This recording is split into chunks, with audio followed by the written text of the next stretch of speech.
Hello everyone, मैं हूं सपना। और आज के मेरे इस वीडियो में जो है हम बात करेंगे कि बोर्ड प्रिपरेशंस में क्या पढ़ें, एनसीईआरटी फॉलो करें या फिर जो साइड बुक्स आती हैं डिफरेंट पब्लिकेशंस की वो ज्यादा बेटर है हमारे लिए। ठीक है, सो बेसिकली होता क्या है, एनसीईआरटी की जो लैंग्वेज है वो इतनी ज्यादा हार्ड होती है कि स्टूडेंट्स उसे जो है वो समझ नहीं पाते हैं और वो साइड बुक्स प्रेफर कर लेते हैं। साइड बुक्स जब वो पढ़ते हैं एनसीईआरटी के कंपैरिजन में तो उन्हें वो लैंग्वेज बहुत इजी लगता है, उन्हें लगता है कि हमें सब कुछ समझ में आ रहा है।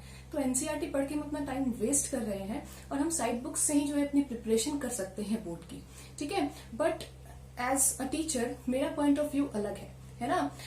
होता क्या है कि जब आप एनसीईआरटी पढ़ते हो तो आपको फर्स्ट टाइम में, आई नो, जब पहली बार आप एनसीईआरटी पढ़ोगे तो आपको कुछ भी समझ में नहीं आएगा।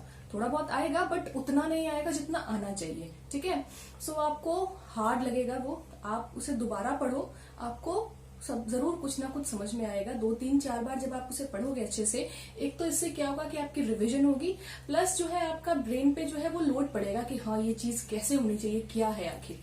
ठीक है, लेकिन जब हम साइड बुक्स पढ़ते हैं तो हमने एक बार पढ़ते हैं उसे, इतनी लैंग्वेज उसकी इजी होती है कि आपको जस्ट एक बार में समझ में आ जाता है और आपको लगता है अरे भाई तो इतना इजी टॉपिक है, समझ में आ गया, मुझे समझ में आ गया। ठीक है, इससे होता क्या है कि एट द टाइम आपको लगता है कि मुझे वो टॉपिक समझ में आ गया, बट जब आप उसे एग्जाम में देते हो, क्लास टेस्ट हो, सरप्राइज टेस्ट हो या किसी भी तरह का स्कूल का इंटरनल एग्जाम वगैरह हो, तो आप जब उसे देते हो तो आप वो चीजें जो है आपके ब्रेन में वो याद नहीं रहती आपको पूरा, जो है ना, आपको लगता है कि अरे मैंने तो इतने अच्छे से पढ़ा था, सब समझ में आया था, बट मैं लिख क्यों नहीं पा रहा हूँ। ठीक है, इसका रीजन ये है कि आपने उस चीज को याद करने के लिए, अपने ब्रेन में स्टोर करने के लिए अपने ब्रेन पे कोई लोड नहीं दिया है ना। बट जब आप एनसीईआरटी पढ़ते हो तो आपको एक बार में समझ नहीं आता, आप दोबारा पढ़ते हो, तिबारा पढ़ते हो, 3-4 बार जब आप उसे पढ़ते हो तो एक धीरे धीरे उसकी जो एक इमेज है वो आपके ब्रेन में छप जाती है। ठीक है, इसीलिए कहते हैं ना टीचर्स हमेशा आपको कहते हैं रिविजन रिविजन रिविजन, यही है रिविजन।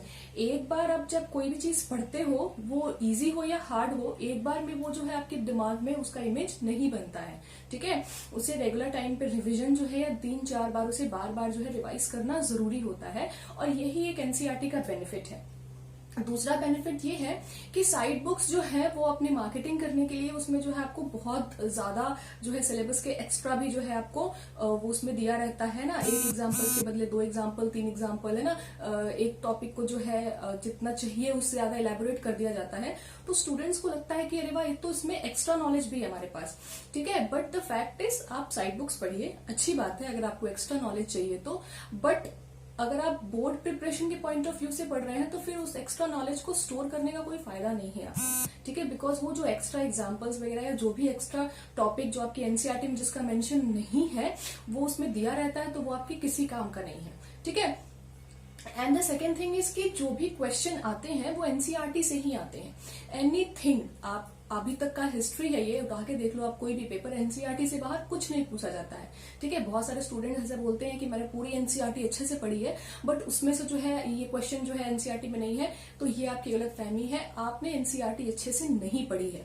ठीक है, जरूरी नहीं है कि सिर्फ जो टेक्स्ट जो दिया है उसी में से पूछे, फिगर्स से क्वेश्चन पूछ सकते हैं, वो जो साइड में did you know, brown box, इस तरह के होते हैं, एक्टिविटीज वगैरह से जो है क्वेश्चंस पूछे जा सकते हैं अगर मैं साइंस की बात करूं तो। So it is not compulsory कि जो टेक्स्ट उसमें जो टॉपिक्स वगैरह दिए हैं बस उसी में से क्वेश्चंस पूछेगा।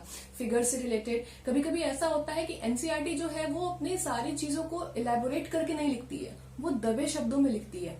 ठीक है, तो उसे समझने के लिए जो है आपको अपने माइंड को अलर्ट करना पड़ेगा, उसे बार बार पढ़ना पड़ेगा। ठीक है, फॉर एग्जाम्पल कोई एक वर्ड का जिक्र होता है एनसीईआरटी में तो उससे रिलेटेड भी जो है आपसे क्वेश्चन पूछा जा सकता है, बट ऐसा कभी नहीं हुआ है आज तक की हिस्ट्री में कि कोई वर्ड जो है उसका मेंशन ही नहीं है एनसीईआरटी बुक में और आपसे जो है बोर्ड एग्जाम्स में पूछा गया है, ऐसा आज तक नहीं हुआ है। ठीक है, सो यहाँ पे मैंने कुछ पॉइंट्स मेंशन किए हैं। सो बेसिकली अगर लास्ट ईयर का क्वेश्चन पेपर देखा जाए, मैं साइंस के क्वेश्चन पेपर की बात कर रही हूँ लास्ट ईयर, तो जैसा कि मैं अपने सारे वीडियोस में कहती हूँ कि एक्टिविटीज के बारे में, तो ये जो एक्टिविटी 1.7 है लेसन 1 का केमिस्ट्री का, उस एक्टिविटी को जो है, उस एक्टिविटी का जो डायग्राम है आपके बुक में उसे दिया गया है आपके क्वेश्चन पेपर में और आपसे पूछा गया है कि इसे पहचानिए, ये कौन सी रिएक्शन है और इसमें क्या प्रोडक्ट बने हैं एंड ऑल दैट। वो सारी चीजों को जो है आपसे वो पूछ लिया गया है सिर्फ वो डायग्राम का जाएगा वो आपको डायग्राम देके। ठीक है, तो अगर आपने एक्टिविटीज पे फोकस किया है, अगर आपने वो एक्टिविटी की है, उसके सारी चीजों को आपने देखा है, पढ़ा है, तो आप जरूर उस चीज का आंसर जो है आप लिख पाएंगे। ठीक है, सो बेसिकली मेरा कहने का मतलब ये है कि एक्टिविटीज को आप एक जो एनसीईआरटी है वो जो भी अपने टॉपिक्स को समझाना चाहता है, साइंस में अगर मैं स्पेशली बात करूं, तो वो एक्टिविटीज का सहारा लेता है। ठीक है, वो एक्टिविटीज का सहारा जानबूझ के लेता है जिससे कि आप प्रैक्टिकली उसके बारे में सोच पाओ। Science is all about practicals. Science में कुछ भी सिर्फ थ्योरी नहीं है कि बस कह दिया ये होना चाहिए, ये हो गया, नहीं। हर चीज का जो है वहां पे प्रैक्टिकल है, हर चीज जो है आपको दिखाई जा सकती है एक्सपेरिमेंट्स के थ्रू।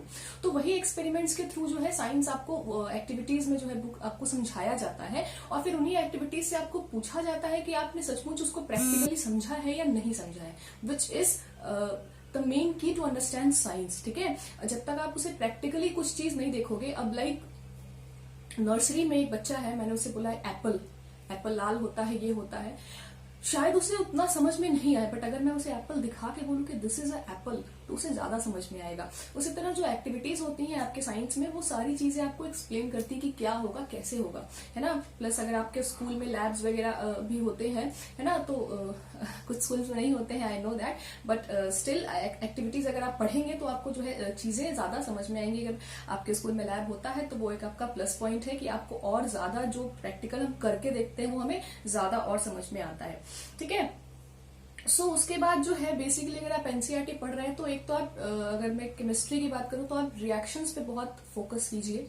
ठीक है, रिएक्शंस वगैरह जो है वो ज्यादा पूछा जाता है केमिस्ट्री में। कोई भी रिएक्शन हो उसको जो है अलग अलग तरह से, किस टाइप का रिएक्शन है, इसमें प्रोडक्ट क्या बनेगा, इसको बैलेंस कीजिए, है ना। कलर चेंज कैसा हुआ, ये भी पूछ सकता है कि एक रिएक्शन आपको दिया, इसमें जो कलर चेंज पूछ सकता है, प्रेसिपिटेट बना या नहीं बना, गैस कौन सा बना, कैसे पता करेंगे उस गैस का, ये सारी चीजें पूछ सकती है। अगर मैं बात करूं बायोलॉजी की, तो बायोलॉजी में जो है डेफिनेशंस एंड डायग्राम पे फोकस किया जाता है। ठीक है, for example last year 5 marks के क्वेश्चन में जो आया था nutrition, what is nutrition, small intestine पे क्वेश्चन था। ठीक है, इस तरह के क्वेश्चन जो है आपको 5 मार्क्स में 1 to 2 मार्क्स करके जो है इस तरह से क्वेश्चन पूछे जा सकते हैं।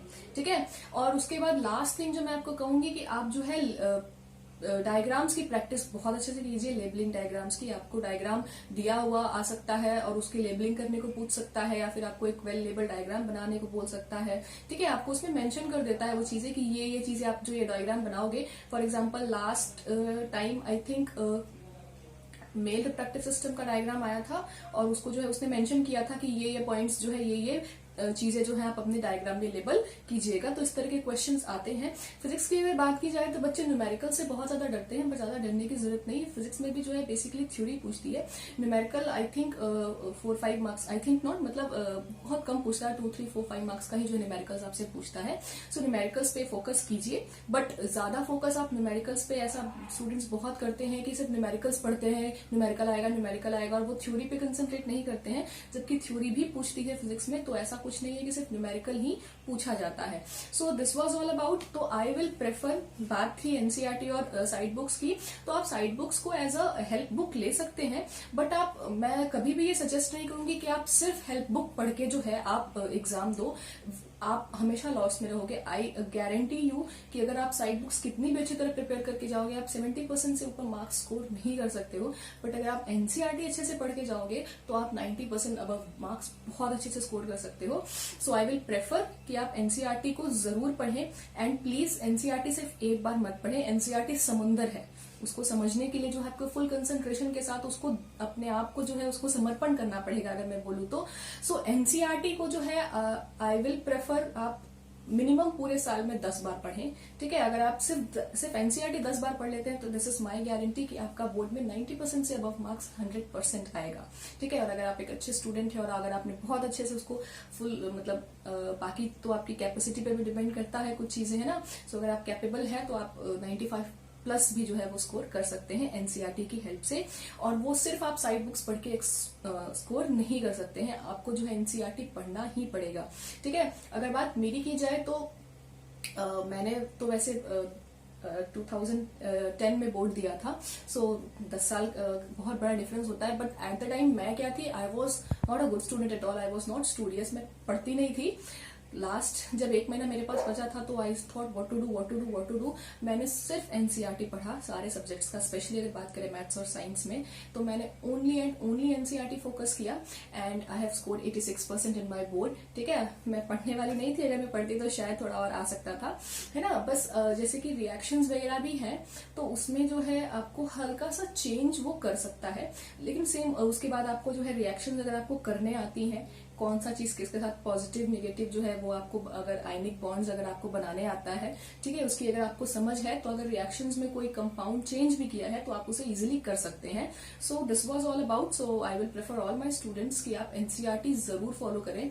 अगर मैं बोला जाए तो हमारे लैंग्वेज में जब हम पटना रहते थे, जब हम प्रिपरेशन करते थे मेडिकल की प्रिपरेशन, इनफैक्ट मेडिकल में भी जो है हमें सिर्फ एनसीईआरटी ही फॉलो करना था। 11th-12th क्लासेस में हमको स्ट्रिक्टली बोला जाता था कोई और बुक नहीं, सिर्फ एनसीईआरटी। सो मेरे जो टीचर थे वो एक लैंग्वेज यूज किया करते थे दैट एनसीईआरटी इज द बाप ऑफ ऑल द बुक्स। ठीक है, सो वो उसमें उसी से जो है वो सारे साइड बुक्स का जन्म हुआ है। ठीक है, सो बेटा कितना भी बड़ा हो जाए वो पिता से ज्यादा बड़ा नहीं हो सकता है। सो आई विल प्रेफर यू कि आप एनसीईआरटी ही फॉलो करें, that will very good for you. अगर आपको मेरा वीडियो पसंद आया, आपको लगा कि मेरा वीडियो आपके काम का है तो इसे लाइक जरूर करें, शेयर करें एंड सब्सक्राइब करें। Thank you and have a nice day and prepare for your board exams. Have a